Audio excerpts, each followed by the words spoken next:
Who was behind the terror attack in Pahalgam? The Resistance Front, which is a proxy outfit of the Pakistan-based Lashkar-e-Taiba, has claimed responsibility. In a statement, the TRF has justified the killing by saying, and I quote, "Non-locals arrive in Jammu and Kashmir posing as tourists to obtain domiciles. Consequently, violence will be directed towards those attempting to settle illegally." End quote. So what is the Resistance Front? Who runs it? And who was the mastermind behind the Pahalgam attack? According to sources, the terror outfit was formed in 2019. This was in the aftermath of the abrogation of Article 370 in Jammu and Kashmir. The module is reportedly controlled by Lashkar Chief Hafiz Saeed, who was also responsible for 26/11 attack.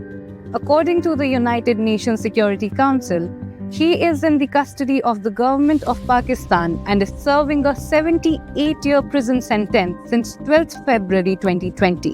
The UN also says that Saeed has played a key role in LET's operational and fundraising activities. He reportedly traveled to Afghanistan in the late 1970s or the early 1980s to receive training.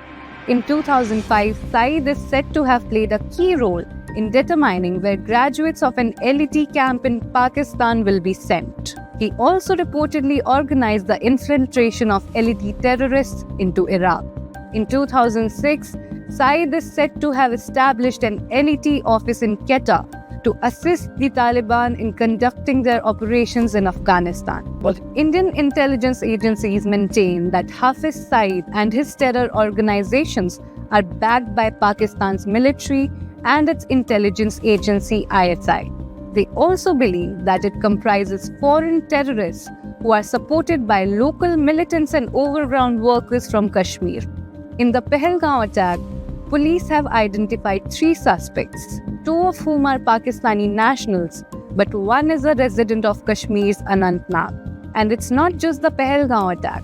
According to security agencies, the group has been behind several high-profile attacks across Jammu and Kashmir. In fact, Hashim Musa, one of the main accused in the Pahalgam attack, is also a suspect in Sonmarg attack. According to sources, these terrorists typically go underground after a major attack and take shelter in forest hideouts until fresh orders from their handlers. In the case of Pahalgam, security forces have uncovered a hideout in the forest suspected to be used by the TRF. Arzu Tawar for NDTV.